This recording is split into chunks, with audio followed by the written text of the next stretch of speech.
The announcement had barely ended when a cold voice cut through the polished air of first class like a blade. "Sir, we need you to vacate this seat immediately." Jordan Ellis looked up. The warm cabin lights reflected off the silver rims of his glasses, his face calm, but his chest tightened.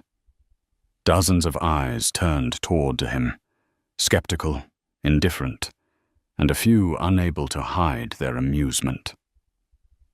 Sitting in seat 2A, the seat he had booked weeks ago, Jordan drew a slow breath.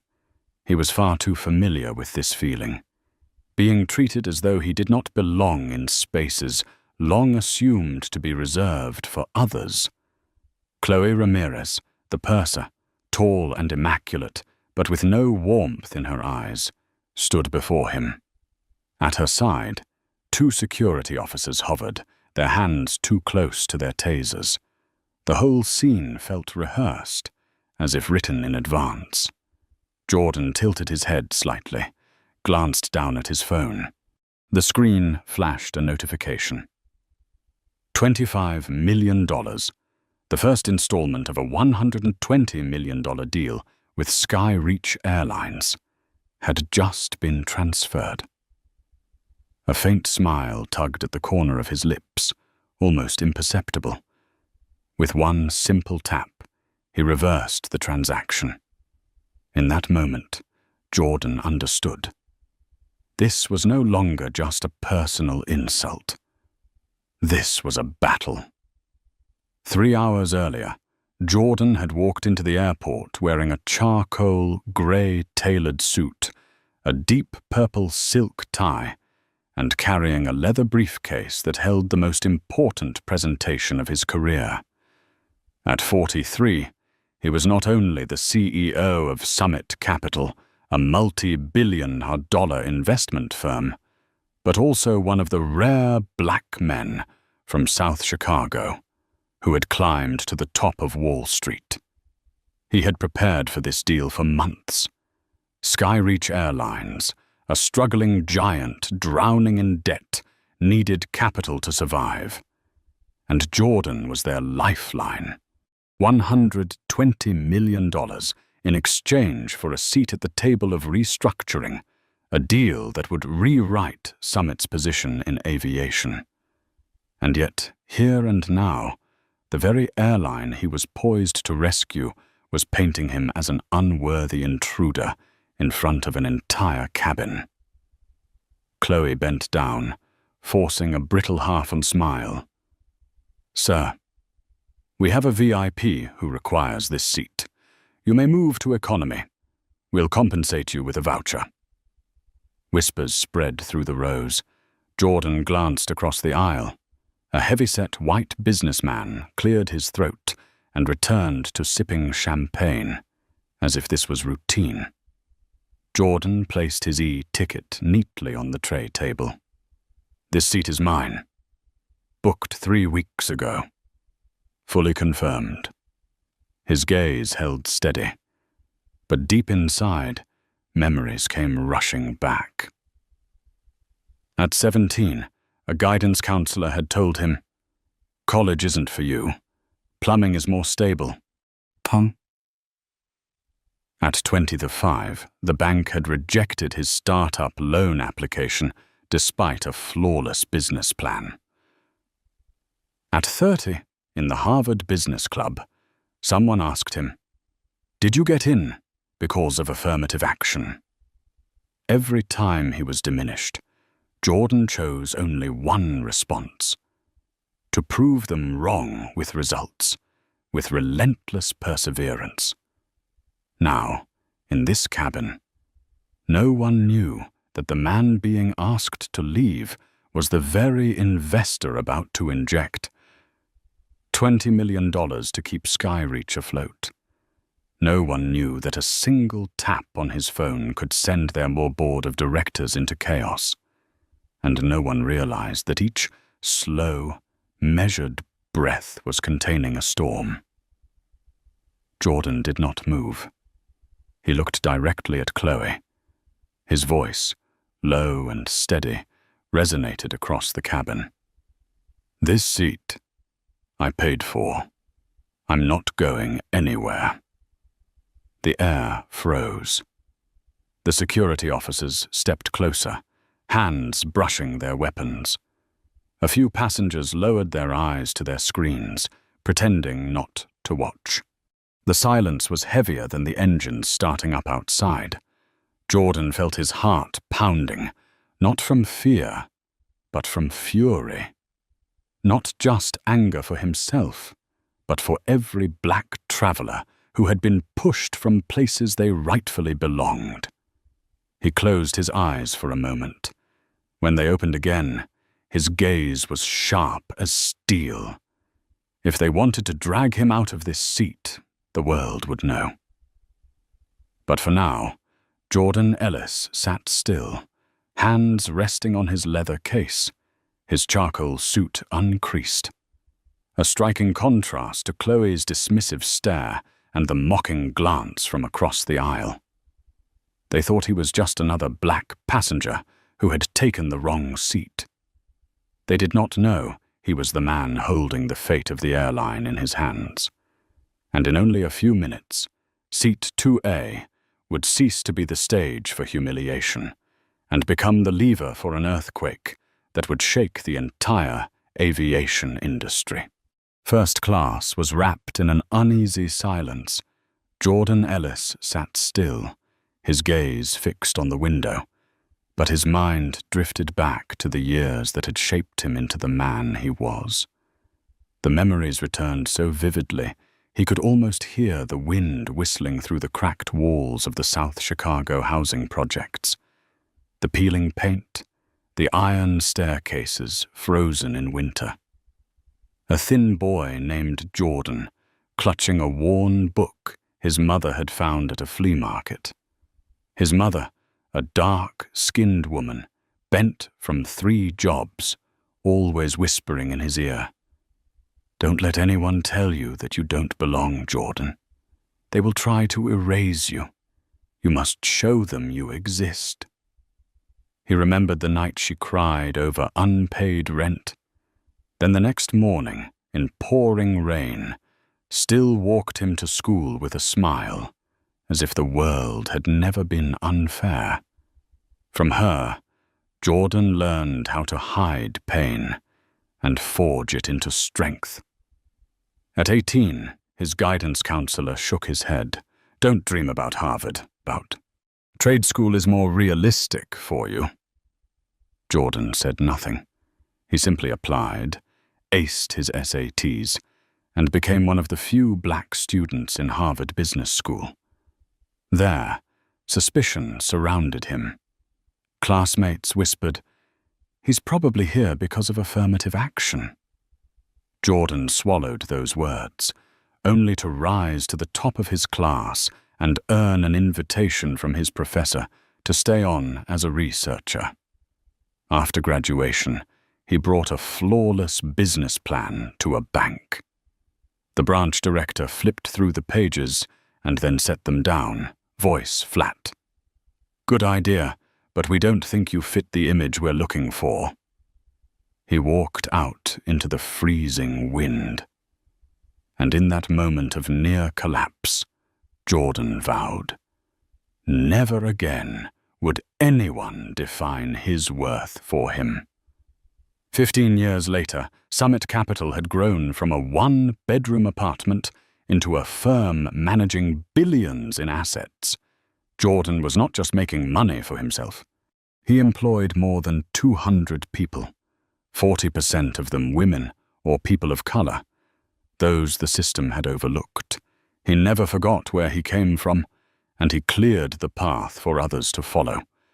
Now the deal with Skyreach Airlines was the pinnacle. $120 million to restructure a faltering giant. It was not only profit, it was the chance to carve Jordan's name into aviation history. The sharp sound of heels broke his reverie. Jordan looked up.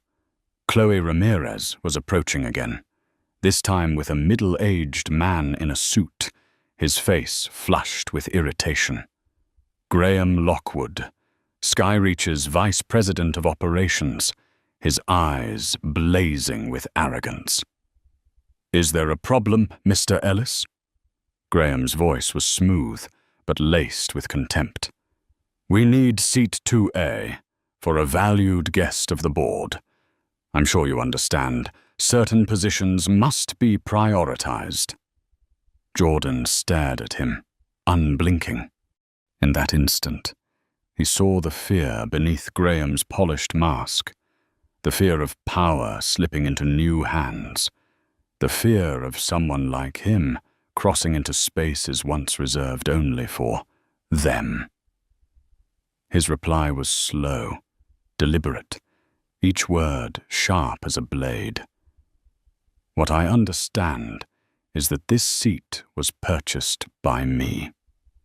And what I know for certain is that you have no authority to decide where I belong." First class froze. A few passengers cleared their throats, others quickly looked away. Chloe bit her lip, forcing a fake smile. Graham sneered and motioned the security officers to step closer. Jordan remained seated, his hand resting on his leather case, chin lifted slightly.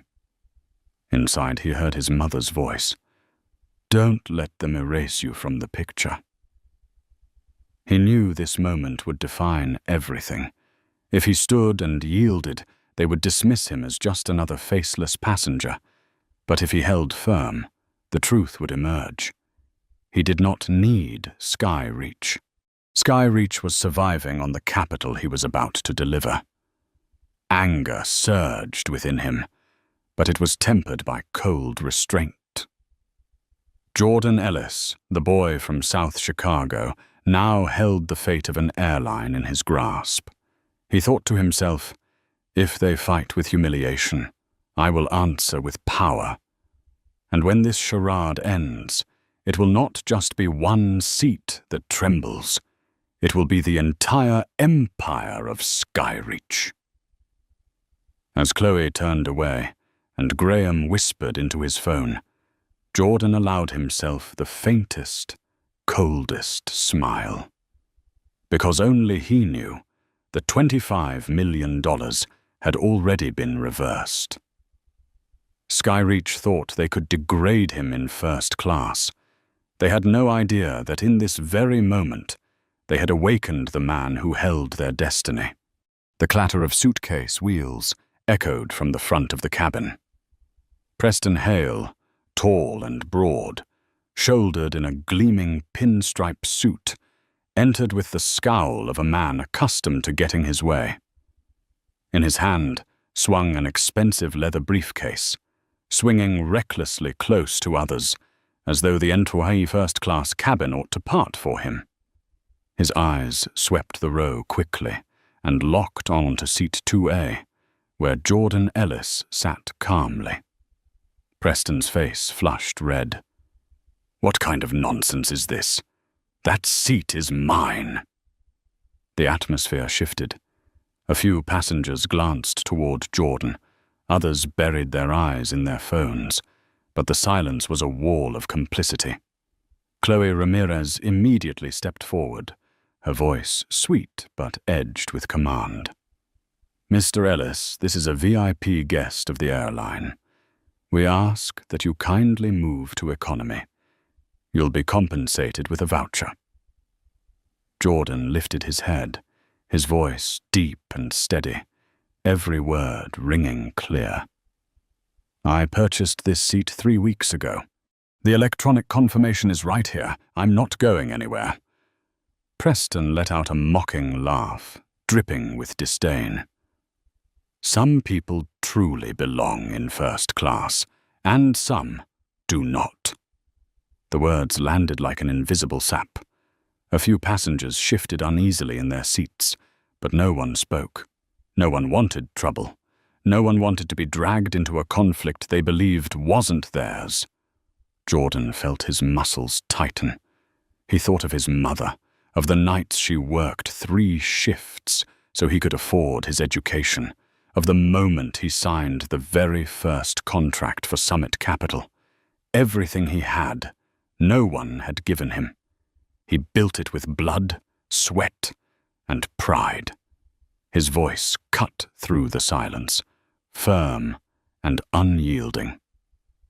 I belong exactly where my ticket says. This seat, 2A.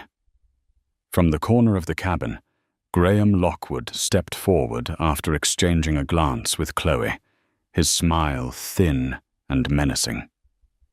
Mr. Ellis, we can make this easy, or we can make it hard. Your choice. It was a signal. 2 security officers moved closer, hands hovering near their tasers. A low murmur spread like wildfire. Some passengers discreetly raised their phones to record. Jordan knew he was being surrounded, but instead of fear, he felt the familiar surge of strength born from a lifetime of being underestimated and proving himself through victory. You can call this a seat reassignment, Jordan said slowly, eyes locked on Graham.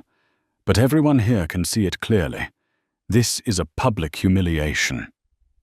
Preston leaned in, lowering his voice but making sure the entire cabin could hear. Be grateful they're letting you stay on this flight. If it were up to me, you'd already be thrown off. At that moment, Jordan's blood boiled. But he refused to lose control. He knew every eye, every phone lens was on him, and he wanted them to see not a man diminished, but a leader holding his ground in the storm. When the flight supervisor entered, her voice was cold.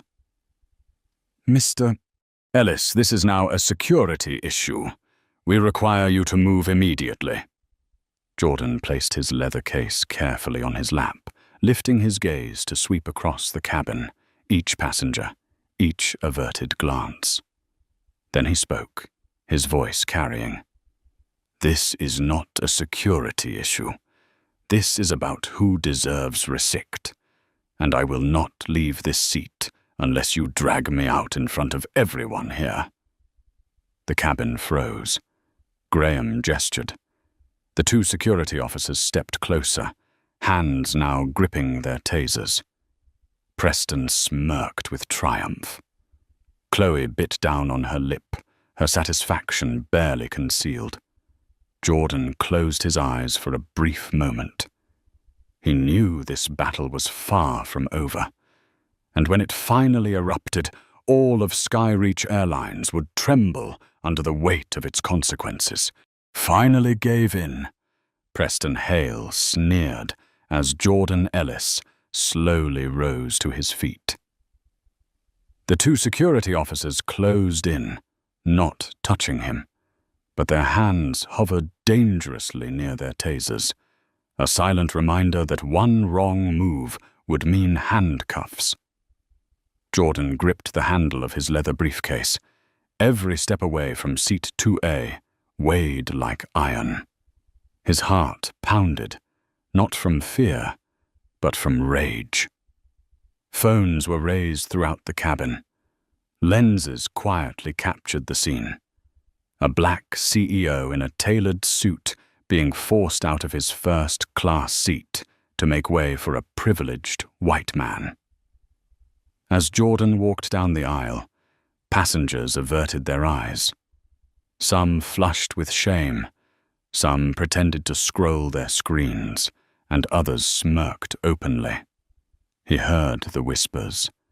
He must have done something wrong. Probably a fake ticket. Always causing trouble where they don't belong. Each word stabbed into memory. He thought of his mother, of her voice telling him, "They will try to erase you, but you must show them you exist." At last, Jordan reached row 34.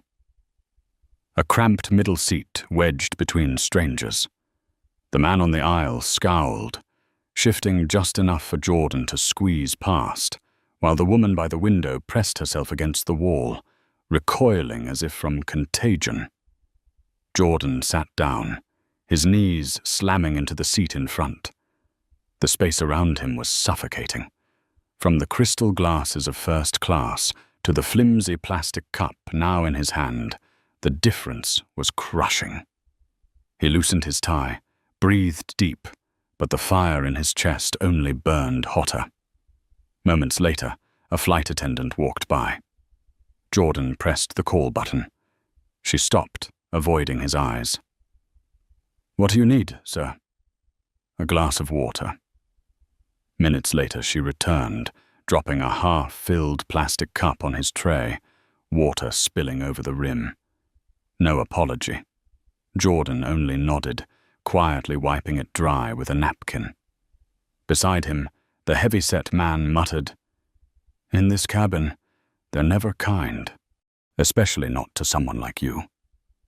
The man meant no harm, but the phrase cut deep. Someone like you. After all the years, all the victories, he was still shoved into a box, still reduced to a label. A chime. Jordan's phone buzzed with a notification. "Your baggage has been rerouted to Minneapolis." He closed his eyes. Inside the suitcase were copies of contracts, presentation files, and clothes for the meeting. All gone. This was no mistake. It was a deliberate warning. Jordan opened his recorder app, whispering into the mic. 1532. Baggage rerouted. Suspected deliberate interference. Responsible party. Lockwood. He had learned to fight with his sharpest weapon. Evidence. Whispers rose around him. A young passenger in front held up his phone, live streaming to social media. On this Skyreach flight, a black CEO was forced out of his first-class seat. Unbelievable. Within 10 minutes, the clip spread like wildfire. Hashtags not removed. While black and sky. Reach discrimination surged, thousands of shares and outraged comments. Jordan looked at his screen, his heart aching, but a spark of hope ignited. The humiliation was no longer confined to this cabin. It had escaped into the world, becoming a fire for justice. Meanwhile, in first class, Preston Hale reclined smugly, champagne glass in hand. He leaned toward Graham Lockwood, lowering his voice but loud enough for others to hear. "See? My seat has to stay clean. Can't have people like that dirtying it." Graham chuckled, but unease flickered in his eyes. He knew this had gone too far. And he knew if Jordan Ellis was truly who he suspected, then Skyreach had just dug a grave for itself. Jordan leaned back, his eyes blazing even in the dimness. He thought, "They can take my seat in first class, but I will take back the skies." The cramped economy cabin was only a temporary cage, because once this plane touched the ground, Jordan Ellis would turn today's humiliation into an earthquake that would shake the foundations of Skyreach Airlines. The plane cut steadily through the pale blue sky. But in the cramped economy cabin, Jordan Ellis sat at the center of a storm. On his phone screen, the clip of him being forced from his first-class seat had already passed 500,000 views in just 30 minutes. Comments poured in. "This is blatant racism." "They kicked a black investor out of the seat he paid for. Hard to believe this is still happening in 2025. Skyreach will pay for this." Jordan drew a long breath. The humiliation of being marched out of first class still burned hot in his chest. But now he understood. It was that very humiliation that had become his sharpest weapon. Up ahead in first class, Preston Hale sipped champagne, unaware that at least 3 passengers had caught his sneer and his contemptuous remark. "Some people don't belong here," on camera. The phrase had already turned into a viral meme. Graham Lockwood was different. Reclining stiffly in his seat, his phone buzzed again and again. Messages from the PR team flashed. "Clip is viral. Crisis. We need urgent response." Sweat dotted his temples. He tried to appear composed, but dread was creeping in. If Ellis was truly the investor the board had been waiting on, the fallout would be more than embarrassing. It could sink Skyreach. In economy, Jordan remained calm. He opened his notes app and began to type. His mother's voice echoed in memory. "When they go low, you go high. But never forget to record every proof." Note 1. Asked for ticket 3 times. No white passenger questioned. Note 2. Water served in half, filled plastic cup, while others received full glasses. Note 3. Luggage rerouted accidentally.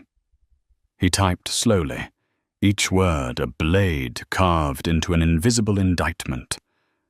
A whisper came from beside him.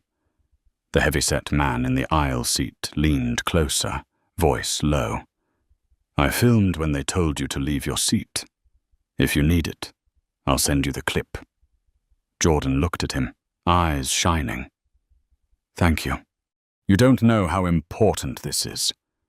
He received the video and forwarded it to a secure email. Piece by piece, the perfect case was coming together. Nearby, a group of passengers murmured. A young woman live-streamed, her eyes fierce with anger. "They just threw a man out of first class because of his skin color. I saw it with my own eyes. This wasn't a misunderstanding. This was clear discrimination." View counts surged. A new hashtag began to spread. #Justice for Jordan. Jordan straightened in his seat, his heart pounding not with fear, but with a familiar surge, the feeling before a major deal. A battle that demanded strategy, patience, and the perfect moment to strike. He unlocked his phone and texted Tiana Brooks, COO of Summit Capital. "Don't panic. Hold the $25 I'll explain after landing. Prepare emergency boardroom." Her reply came instantly. "Video is everywhere on Twitter. Journalists calling non-stop. Are you all right?" Jordan's response was brief. "I'm fine. This is just the beginning." Back in first class, Graham Lockwood dabbed his forehead, turning to Preston. "Do you realize what you've done? The clip is trending worldwide." Preston smirked. "So what? A man was moved from his seat. Big deal. This will blow over." But Graham knew better. This wasn't just a man. This was Jordan Ellis, a name that made Wall Street banks tread carefully. If the media connected the dots, the consequences would go far beyond a single flight. Jordan closed his eyes, leaning back against the hard seat. The engines thundered like war drums. Behind his eyelids, he saw his mother's face, the doubting eyes of his school counselor, the rejection letter from the bank. All the moments he had been underestimated, belittled, dismissed, converged here. And this time, he would not just defend himself. He would take down the system that allowed it. The plane trembled slightly, Wi-Fi flickered, and a notification appeared on Jordan's phone. Skyreach Airlines, investigating incident on flight Kin 76. We value diversity and inclusion. Jordan let out a cold smile, a hollow statement, a flimsy shield. He whispered to himself, "You have no idea who you just woke up." The economy cabin was tight and unforgiving. The seat was stiff, the space suffocating.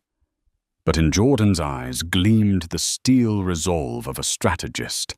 He was no longer just a humiliated passenger. He was the man holding the fuse to a reckoning that would shake Skyreach Airlines to its core. The wheels hit the runway with a small jolt, but in Jordan Ellis's heart, it was the toll of a bell announcing the start of a new battle. The familiar ding echoed through the cabin. Passengers hurriedly unfastened their seatbelts and jostled to grab their luggage. Jordan did not move. He stayed seated, steady, his sharp gaze fixed on the rows of first class ahead, where Preston Hale was straightening his tie, and Graham Lockwood whispered tensely into his phone. "Passengers are asked to allow those in first class to disembark first." The flight attendant's voice rang out, indifferent, as if nothing had happened. Jordan's lips curled slightly. "Let them go first. But when these doors open, I will be the one in control."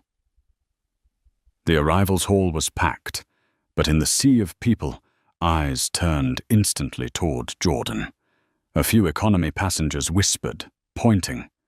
"That's him, the one they threw out of first class." A young man raised his phone, snapping a quick picture, posting it online. Within minutes, the hashtag #Justice for Jordan was surging. Jordan walked on, his back straight, leather case in hand. No one could see the faint tremor in his clenched fingers. Every step was a vow. Enough. It's time to turn the tables.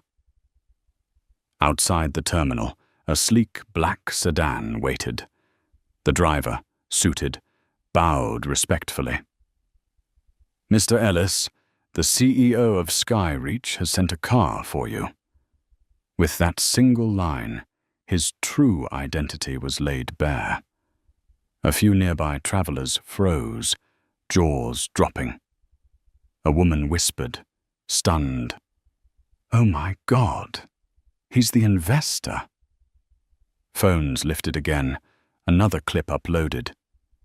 "The CEO, humiliated out of his seat, is the very investor bringing $120 million to save Skyreach." The news struck like lightning in a storm. The Skyreach Airlines headquarters loomed in the city center, 38 floors of gleaming glass. Jordan sat tall in the car, his reflection in the window calm as stone, though a storm roared beneath. When the car stopped, 2 security guards blocked the revolving door. One looked Jordan up and down, voice dripping disdain. "Who are you here to see?" Jordan handed him a card. "Jordan Ellis. I have a meeting with CEO Arthur Beaumont at 2 p.m. The guard raised his brows, eyeing the card, and then Jordan as if he were an imposter. "Wait. I need to verify this." Jordan stood firm, back straight, eyes cold. Again. "They still think I don't belong here." 1 minute. 2 minutes. Employees passing by began whispering. Some recognized him from the viral clip. Finally, the elevator doors opened. Arthur Beaumont, the CEO of Skyreach, silver hair, weary face, stepped out. He froze when he saw Jordan. His face paled, a mix of recognition and dread. "Mr. Ellis, I sincerely apologize. This was a terrible mistake." Arthur rushed forward, hand outstretched. Jordan clasped it, but his eyes cut like blades. His voice was low, steady. "You call that a mistake? Look at the clips flooding the internet." Arthur swallowed hard, then spun toward the guards, snapping, "Let him in immediately! This is a guest of the board!" The boardroom on the 38th floor gleamed with sunlight pouring through glass walls. The entire leadership of Skyreach sat waiting. As Jordan entered, chairs scraped. No one dared meet his eyes. Only Graham Lockwood forced a stiff smile, voice strained.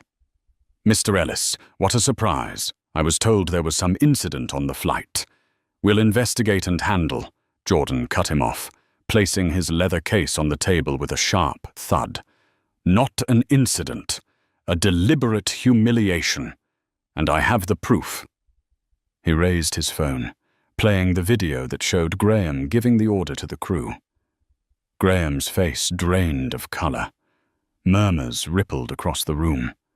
Arthur sat frozen, sweat glistening on his forehead.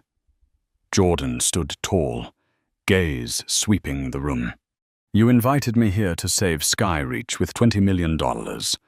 But I don't save companies that tolerate discrimination. I'll wait for concrete action. If not, then my capital disappears, just like you tried to make me disappear from seat 2A. A deadly silence fell. Graham tried to speak, but no words came. Arthur nodded quickly, his voice shaking. We will act immediately. Mr. Ellis, please, give us a chance." Jordan picked up his case and turned.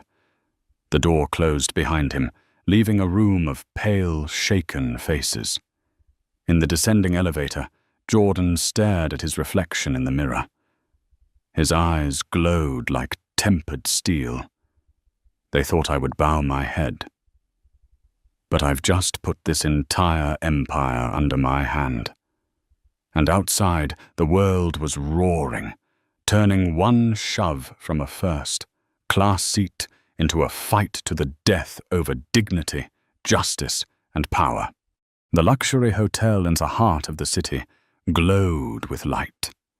In a high-floor suite, Jordan Ellis loosened his tie, sat in his crisp white shirt before a polished wooden desk. Beside him, his computer screen overflowed with news tabs. The clip of him being forced out of seat 2A had surpassed 10 million views. The media was calling it the racial discrimination scandal shaking the airline industry. Jordan poured a glass of water, his hand still trembling faintly with adrenaline, but his eyes burned with fire. This was not a time to endure. This was the moment to strike back. A ping. A video call connected. On the screen appeared Tiana Brooks, COO of Summit Capital, hair tied high, voice firm. "Jordan, the news is exploding. Partners are calling non-stop. How do you want us to handle this?" Jordan gave a short nod. "First, freeze the 25 million already transferred. List the reason as suspected fraud and reputational risk. Second, assemble the full legal team. This is no longer just business. This is a systemic battle." Next to Tiana, Victor and Gwyn, legal advisor, leaned in. "We have the right. The contract has a force majeure clause in cases where the partner company violates ethical standards that damage the brand." Jordan's lips curved into a sharp smile. "Exactly. They wanted to make me look unworthy of seat 2A. Now I'll show them who really decides who belongs where." The door swung open. Naomi Park, head of internal investigations, entered carrying a thick stack of files. She dropped them firmly onto the desk. "I've just pulled Skyreach's complaint history, At least 5 cases accusing Graham Lockwood of discriminating against minority employees, all buried under non-disclosure settlements. Jordan flipped through the pages quickly, eyes cold as steel. Perfect. They've paved the road for us themselves. Naomi continued. Not just employees. A passenger last year also sued after being forced from first class to economy. The case was quietly settled, but I've obtained a copy of the mediation record. Jordan glanced at his watch. I want every piece digitized within 12 hours. By morning, we'll have a complete report. A second screen lit up. Ethan Shah, Summit's cybersecurity specialist, appeared from New York, a wall of machines and tangled wires behind him. Jordan, I've set up a honeypot system. If Graham or his people try to breach us, we'll catch them red-handed. I'm also tracking Skyreach's internal groups. Lots of chatter pointing to Graham giving the direct order to remove you. Jordan nodded. Pin everything. Every message. Every email. When the cards flip, I want evidence they can't deny. The golden light in the suite spread across the room, casting dim halos. Jordan leaned back in his chair, eyes distant. In his mind, his mother's voice echoed. Turn pain into strength. Don't just live for yourself. Live to clear the path for those after you. He whispered, This is no longer about a seat. This is about the future of an entire industry. Suddenly, his phone buzzed. A message from an unknown number. I'm a flight attendant from Flight 1976. I'm ready to tell the truth. Graham ordered us to push you out of your seat, but I'm afraid of losing my job. JP. Jordan clenched the phone, a cold smile flashing. JP. Jenna Patel. At last, the bomb has appeared. Across town, inside Skyreach's offices, Graham Lockwood slammed the table, barking at the PR team. We have to control the narrative. Spread word that he was disruptive, that passengers complained. Anything, as long as the blame falls on Ellis. But just then, his assistant rushed in, pale-faced. Mr. Lockwood, the $25 million has been frozen, and rumor has it Ellis is preparing to sue the corporation. Graham froze. He no longer had control. The storm he had triggered from seat 2A had now become a tidal wave crashing back upon him. In the suite, Jordan rose, walking to the wide glass window, gazing down at the glowing city below. The lights shimmered like thousands of eyes fixed on him. He whispered, his deep voice resonating in the silence. They thought I was just a passenger. They don't know. I am. The sentence passed on Skyreach. His hands pressed firmly on the leather case. Tomorrow, the report would be released. And once it was laid bare before the public, the empire of Skyreach would tremble from its very foundation. The next morning, Jordan Athtarhung sat in the hotel's private conference room, facing a screen split into 4 live news feeds. America seemed to wake up to his story. At the same time, the counterattack from Skyreach was beginning to rise. Finance 24/7 ran a sensational headline. Summit Capital CEO disruptive on flight. Sources claim Jordan Ellis was uncooperative with crew. A portly analyst sat in the studio, voice heavy with seriousness. There's a possibility Mr. Ellis deliberately staged this scandal to pressure Skyreach into concessions during the investment deal. This is no longer about discrimination, but about financial tactics. Jordan watched the screen. the corner of his mouth lifting slightly. He knew instantly whose hand was pulling the strings. Graham Lockwood. At Skyreach headquarters, Graham slammed his palm onto the table, barking at the communications team. Push this story hard. Paint Ellis as an opportunist. Use cut-up images if you have to. All we need is 1% of doubt. That's enough to cloud the truth. A young staffer spoke timidly. But there are too many passenger videos. All of them show Ellis calm, not disruptive. Quiet, Graham roared. People believe what they want to believe. We just need to plant the seed of suspicion. Across town, Jordan and the Summit Capital team were already prepared. Naomi Park spread documents across the table. Here are the 5 buried complaints. Here's the audio of Jenna Patel confirming Lockwood gave the order. And here, clips from passengers showing you being cornered by security. Victor Nguyen nodded. We'll release them to credible outlets. No shouting match. Just drop evidence, piece by piece. Let the public see who's telling the truth and who's spinning lies.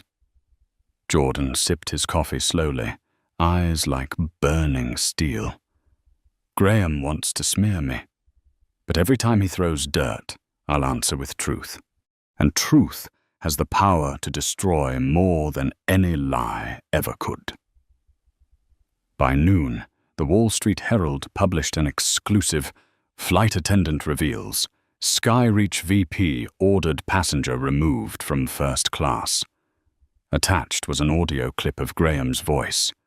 I don't care what his ticket says. That seat belongs to Preston Hale. Social media exploded. The hashtag #SkyreachTruth surged alongside #Justice for Jordan. Public outrage shifted to demands for a full investigation. At his office, Graham hurled his phone against the desk, shattering the screen. "We need a stronger hit," he shouted. One advisor whispered cautiously, "There's a rumor Ellis once failed at a small investment fund. We could revive it, spin it as proof he's unstable." Graham's lips curled into a vicious grin. Good. Build that story. Turn him into a fraud hiding under the mask of a hero. Later that afternoon, a conservative news channel ran a segment. Jordan Ellis, business leader or financial opportunist? Reports suggest he bankrupted a small investment fund in 2010. Jordan watched, his expression darkening slightly. It was half a truth. In 2010, he did fail at his first venture. But what they left out was crucial. That failure became the foundation upon which he built Summit Capital. He leaned back in his chair, silent for a moment, then let out a faint laugh. Thank you, Graham. You've just handed me the most human story the public will believe more than anything else. That very evening, Jordan appeared live on CNN in a navy suit, posture steady. The anchor went straight to the point. Mr. Ellis, there are accusations you once failed and that you're now exploiting your race to manufacture a scandal. How do you respond? Jordan looked straight into the camera. Yes, I did fail. But failure does not define me.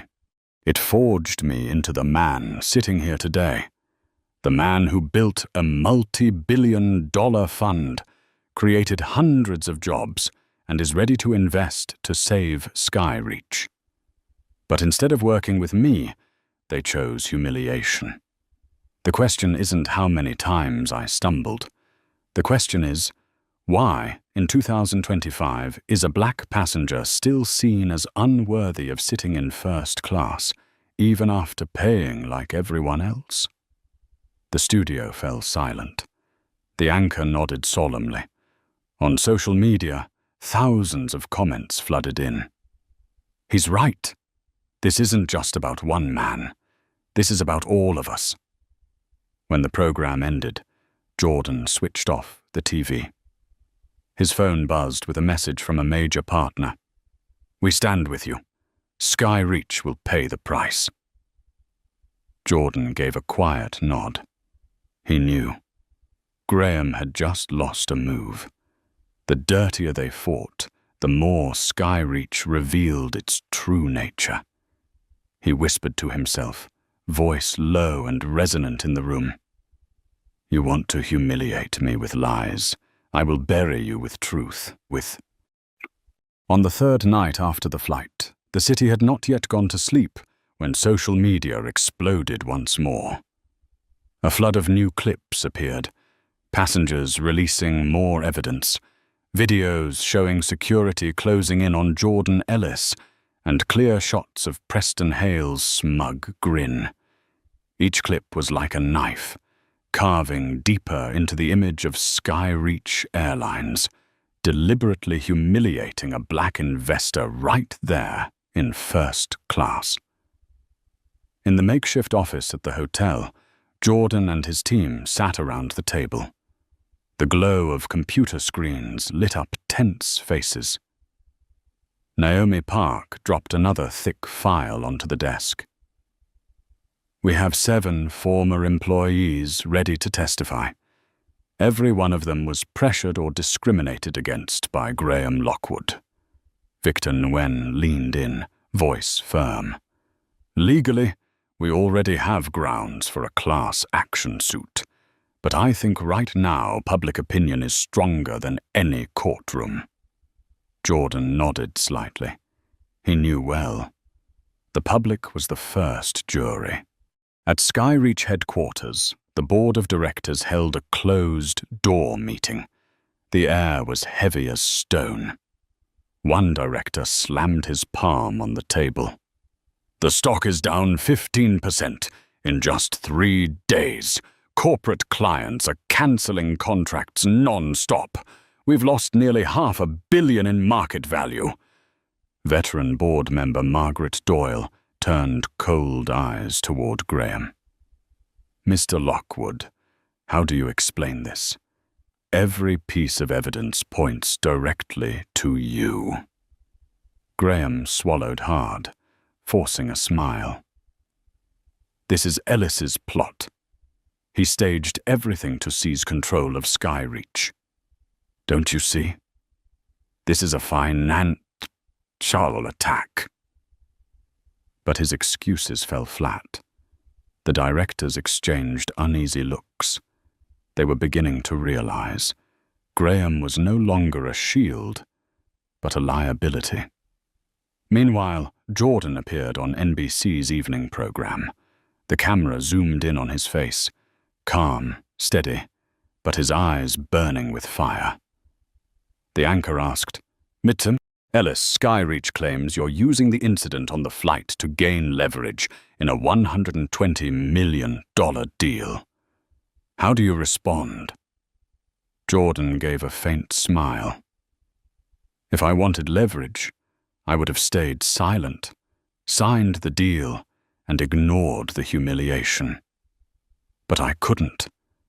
Not just for myself, but for the thousands of passengers who were treated like me, and never had a voice. This isn't a negotiation. This is a wake-up call for the entire airline industry." The studio erupted in applause. Online, the hashtag #StandWithEllis soared past 20 million mentions. Graham Lockwood sat in his office watching the interview. His face flushed red. The whiskey glass in his hand trembled, spilling onto the desk. "He can't be allowed to turn this around," he muttered, then turned to his assistant. "Find something else. Dig into his personal life. Target his family if you must. I won't lose my seat to some black upstart." The assistant paled, but Graham had already slid too far into his own darkness to step back. At the same time, Jordan's phone buzzed. An anonymous email popped up. I used to work under Lockwood. I have proof he took bribes from a supplier. If you need it, contact me. JP. Jordan read it and allowed a cold smile to form. The harder they tried to cover, the more cracks they revealed. The next morning, the Financial Times ran a bold investigative piece. Skyreach Airlines, a culture of discrimination or just an isolated incident. The article laid out decades of patterns. Black passengers routinely re-seated, hiring policies riddled with bias. At the center of it all, Graham Lockwood. The Skyreach board convened again. This time Margaret Doyle spoke plainly. We must consider removing Graham. If not, this company will collapse. CEO Arthur Beaumont sat in silence, face grim. He knew he stood at a life or death crossroads. Protect Graham or save the company. That night, Jordan sat by the hotel window, the city lights glittering below. In the glass he saw his reflection, not just a businessman, but a man carrying a mission on his shoulders. He whispered softly, "This is no longer an investment deal. This is a battle to change how an entire system values human dignity." His phone lit up. A message from Naomi. "We have a new recording. Graham directly threatening Jenna Patel." Jordan closed his eyes, smiling faintly. The pieces were in place. The tower of lies was ready to fall, and when Skyreach began to crumble, he would be the only one left standing. Grey twilight cast its shadow over the glass tower of Skyreach Airlines. On the 38th floor, the board of directors gathered around the gleaming long table. The air was so heavy it seemed even the chairs trembled under the storm. Arthur Beaumont, the CEO, broke the silence, his voice hoarse. "We cannot drag this out any longer. The stock fell another 7% this morning. Major partners have frozen contracts. We need a decision." Every eye turned to Graham Lockwood. He still wore an expensive suit, but his collar was creased, sweat streaking down his temple. "Don't let the media and Ellis manipulate you," he shouted. "This is a deliberate campaign. Ellis wants to take over Skyreach." Margaret Doyle tapped her finger coldly on the table. "Do you have proof, Graham, or just empty words? Because we have proof to the contrary. Testimony from staff, Jenna Patel's recording, and even your bribery files." Graham's face went pale. For a moment, he could see the seat of power slipping from his grasp. The door swung open. Jordan Ellis entered, tall and straight in a deep blue suit. No one had invited him, but no one dared stop him. The room seemed to stop breathing. He set his leather case on the table, eyes sweeping over every face. "I'm not here to negotiate. I'm here to remind you. Skyreach is standing at the edge of a cliff, and the one who pushed you here is not me. It is Graham Lockwood himself." Arthur stammered. "Mr. Ellis, this is an internal meeting." Jordan cut him off, his voice low but firm. "Internal. The entire world is watching you, and they've seen enough." He switched on a screen. The video played Jenna Patel's secret recording. Graham's voice rang out clearly. "I don't care what his ticket says. That seat belongs to Preston. If necessary, cause trouble to force him out." The words dropped like a hammer. A few directors covered their mouths. Arthur went pale, and Graham screamed. "Fake. He staged this. Jordan played the second recording. Graham threatening Jenna, his voice hard. If you open your mouth, your career is over. No one in the room doubted it anymore. Only contemptuous eyes turned on Graham. Jordan looked directly at the board. I was prepared to invest $120 million. But that money will never be released to a company that tolerates discrimination and hides its crimes, unless you prove Skyreach deserves it. Arthur's voice trembled. Mr. Ellis, what do you want? Jordan raised his head, his voice ringing like a bronze bell. Remove Graham Lockwood. Establish an independent oversight committee against discrimination. Reform every hiring and customer service policy. If not, Skyreach will fall. Not because of me, but because of the truth. Graham leapt up, roaring like a cornered beast. Are you all blind? He wants to seize the company. If I go, Skyreach loses everything. Margaret stared at him, her voice icy. No, Graham. If you stay, Skyreach loses everything. The vote followed. One by one, hands rose firmly. The result was clear. Graham Lockwood was removed immediately. His face twisted, eyes bulging, and with a growl he stormed out. The door slammed shut, leaving a hollow echo. The room sank into silence. Arthur slumped back in his chair, exhausted. Mr. Ellis, we accept your terms. Please give Skyreach a chance to survive. Jordan gave a slight nod, his eyes still sharp. This chance is not free. It comes with responsibility. I will not invest in lies. I will invest in change.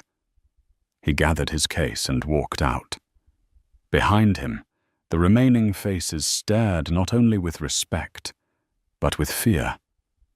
In the corridor, Jordan paused by a window. Below, the city glowed, traffic flowing like lifeblood. He drew a deep breath. For the first time in days, his chest eased. He had lost a seat on a plane. But today, he had claimed a far greater seat, the seat of power in the very boardroom of Skyreach. The storm has quieted. Graham Lockwood left Skyreach in disgrace. The board of directors was forced to reform, and Jordan Ellis, the man once forced out of seat 2A, now sits in the chair of power where the fate of the entire corporation is decided. But what matters more is not a $120 million contract. What matters is the message the world has just witnessed. A seat is never just a place to sit. It is a symbol of worth, of justice, of the right to be respected like anyone else. Jordan transformed humiliation into an opportunity for reform. He showed us that true strength does not only lie in wealth, but in the ability to use power to shatter injustice and rebuild trust. And the question for you, the one watching this video, if one day you see someone stripped of their rights, will you stay silent or will you stand up? Leave a comment with just 2 words, justice first, to show the world that you too believe respect is a fundamental right of every human being. Do not forget to hit like if you believe justice must be served, and subscribe so you never miss the next stories where courage and justice always take flight.